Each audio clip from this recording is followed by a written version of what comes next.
A to Z news network में आप सभी का इस्तकबाल है। उत्तर प्रदेश ने अजला में 16 FIR और 1000 से ज़्यादा मुलजिमीन के खिलाफ मुकदमात दर्ज किए।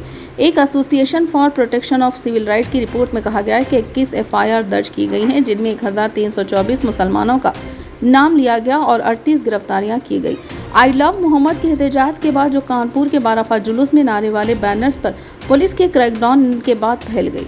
उत्तर प्रदेश ने अन्नाव समेत अजला में 16 FIR और 1000 से ज़्यादा मुलजिमान दर्ज किए, जिनमें 8 मुकदमात, 85 मुलजिमान और 5 गिरफ्तार हुए। कौशाम्बी 24 मुलजिमान और 3 गिरफ्तार, 150 मुलजिमान के साथ बागपत और 2 गिरफ्तार।